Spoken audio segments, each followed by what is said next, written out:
हरे कृष्णा। आप सभी का आपके अपने चैनल अनाद धारा में बहुत बहुत स्वागत है। इस समय पवित्र फाल्गुन मास आरंभ हो चुका है और उसमें हम श्रवण कर रहे हैं भगवान शिव से जुड़ी हुई इन सुंदर पौराणिक कथाओं का। तो चलिए आज की कथा यात्रा को आगे बढ़ाते हैं और सुनते हैं आज की फाल्गुन मास की कथा। आइए आज की कथा आरंभ करते हैं। इस समय इस कथा श्रृंखला में हम समुद्र मंथन की पौराणिक कथा का श्रवण कर रहे हैं, जिसमें आगे लोमश ऋषि कहते हैं, तत्पश्चात भगवान विष्णु के पास मंदराचल को मथानी और बासुकी नाग को रस्सी बनाकर सभी देवताओं ने पुनः समुद्र मंथन आरंभ किया और तब समुद्र से देव कार्य की सिद्धि के लिए अमृतमयी कलाओं से परिपूर्ण ऐसे चंद्रदेव प्रकट होते हैं। संपूर्ण देवता, असुर और दानवों ने भगवान चंद्रदेव को प्रणाम किया और अपने गर्ग आचार्य जी से अपने अपने चंद्रबल की यथार्थ रूप से जिज्ञासा की। उस समय गर्ग आचार्य जी ने देवताओं से कहा, हे देवगण, इस समय आप सभी लोगों का बल ठीक है। आप सभी उत्तम केंद्र स्थान में यानी कि लग्न में, चतुर्थ स्थान में, सप्तम स्थान में और दसम स्थान में है। चंद्रमा से गुरु का योग हुआ है। बुध, सूर्य, शुक्र, शनि और मंगल भी चंद्रमा से संयुक्त हुए हैं। इसलिए तुम्हारे कार्य की सिद्धि के लिए इस समय चंद्रबल बहुत ही उत्तम है। यह गोमंत नामक मुहूर्त है जो विजय प्रदान करने वाला होता है। महात्मा गर्ग मुनि से इस प्रकार आश्वासन मिलने पर महाबली देवतागण गर्जना करते हुए बड़े वेग से समुद्र मंथन करने लगे।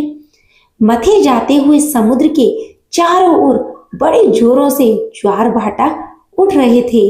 आवाजें आ रही थी और इस बार के मंथन से देव कार्यों की सिद्धि के लिए साक्षात सुरभ कामधेनु गाय प्रकट हुई। उन्हें काले, श्वेत, पीले, हरे और लाल रंग की सैकड़ों गाय घेरे हुए थी। उस समय ऋषियों ने बड़े हर्ष में आकर देवताओं और दैत्यों से कामधेनु के लिए याचना की और उनसे कहा, आप सभी लोग मिलकर भिन्न भिन्न गोत्र वाले ब्राह्मणों को कामधेनु सहित इन सभी गायों का दान अवश्य कीजिए। ऋषियों द्वारा याचना की जाने पर देवताओं और दैत्यों ने भगवान शंकर की प्रसन्नता के लिए वे सभी गाय दान कर दी और यज्ञ कर्मों में भली भांति मन को लगाने वाले उन परम मंगलमय महात्मा ऋषियों ने उन गायों का दान स्वीकार किया। तत्पश्चात सब लोग बड़े जोश में आकर क्षीर सागर को मथने लगे। तब समुद्र से कल्प वृक्ष, परिजात, जूत और संतान, यह 4 दिव्य वृक्ष प्रकट हुए। इन सबको एकत्र रखकर देवताओं ने पुनः बड़े वेग से समुद्र मंथन आरंभ किया। इस बार के मंथन से रत्नों में सबसे श्रेष्ठ उत्तम रत्न कौस्तुभमणि प्रकट हुई, जो सूर्यमंडल के समान परम कांतिमान था। वह अपने प्रकाश से तीनों लोकों को प्रकाशित कर रही थी।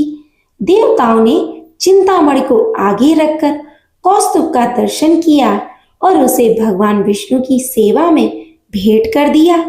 तत्पश्चात चिंतामणि को मध्य में रखकर देवताओं और दैत्यों ने पुनः समुद्र को मथना आरंभ किया। वे सभी बल में बढ़े चढ़े थे और बार बार गर्जना कर रहे थे। अब की बार उस मथे जाते हुए समुद्र से उच्च श्रवा नामक अश्व प्रकट हुआ। वह समस्त असुर जात में एक अद्भुत रत्न था। उसके बाद गज जात में रत्न भूत ऐसा ऐरावत हाथी प्रकट हुआ। उसके साथ श्वेत वर्ण के 64 हाथी और भी थे। ऐरावत के 4 दांत बाहर निकले हुए थे और मस्तक से मद की धारा बह रही थी। इन सबको भी मध्य में स्थापित करके वे सभी पुनः समुद्र मंथन करने लगे। उस समय उस समुद्र से मदिरा, भांग, काकड़ा, शिंघी, लहसुन, गाजर, अत्यधिक उन्माद कारक धतूरा और पुष्प आदि बहुत सारी वस्तुएं प्रकट हुई। इन सबको भी समुद्र के किनारे एक स्थान पर रख दिया गया। तत्पश्चात वे श्रेष्ठ देवता और दानव पुनः पहले की भांति समुद्र मंथन करने लगे। अब की बार समुद्र से संपूर्ण भुवनों की एकमात्र अधीश्वरी दिव्य स्वरूपा देवी महालक्ष्मी प्रकट हुई, जिन्हें ब्रह्मवेत्ता पुरुष अनुवंशिक यानी वेदांत विद्या कहते हैं। इन्हीं को दूसरे लोग मूल विद्या कहकर पुकारते हैं।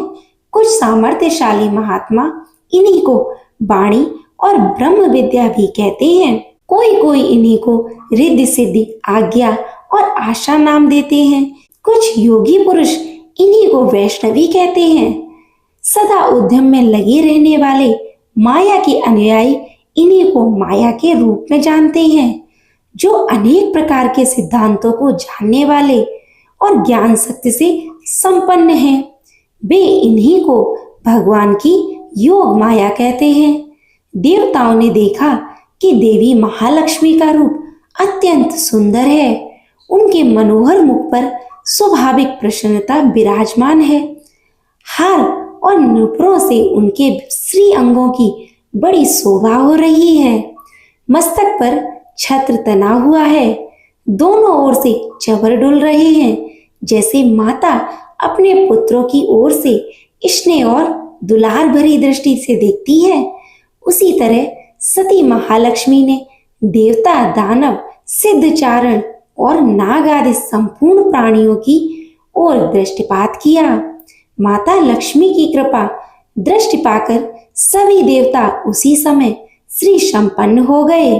वे तत्काल राज्य अधिकारी के शुभ लक्षणों से संपन्न दिखाई देने लगे और फिर देव लक्ष्मी ने भगवान मुकुंद की ओर देखा। उनके श्री अंग तमाल के समान श्याम वर्ण थे। कपोल और नासिका बड़ी सुंदर थी। वे परम मनोहर दिव्य शरीर से प्रकाशित हो रहे थे। उनके वक्ष स्थल में श्री वत्स का चिन्ह सुशोभित था।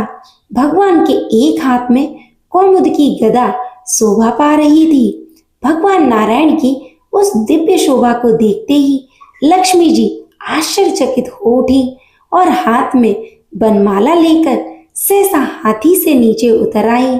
बनमाला श्री लक्ष्मी देवी ने अपने ही हाथों से बनाई थी। उसके ऊपर भ्रमर मंडरा रहे थे। देवी ने वह सुंदर माला परम पुरुष भगवान विष्णु के कंठ में पहना दी और स्वयं उनके वाम भाग में जाकर खड़ी हो गई।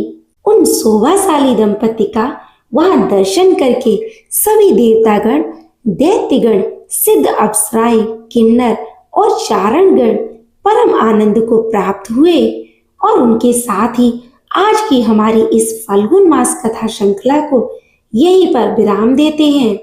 इस कथा की अगली कड़ी हम सुनेंगे आपके अपने चैनल अनाद धारा पर। उसे सुनने के लिए अगर अभी तक नहीं किया हो तो इस चैनल को सब्सक्राइब कर लीजिए, नोटिफिकेशन ऑन रखिए और अगर ये कथाएं आपको सुनना अच्छा लगता है तो इससे आपके आध्यात्मिक जीवन में लाभ हो रहा हो तो इस लाभ के सहभागी दूसरे लोगों को भी बनाइए। इन कथाओं को अधिक से अधिक लोगों को शेयर कीजिए और इस वीडियो को लाइक कीजिए ताकि ज्यादा से ज्यादा लोग इन कथाओं से लाभान्वित हो सके। हम आपसे मिलेंगे कल इसी कथा की अगली कड़ी के साथ। हरे कृष्णा। ओम नमः शिवाय।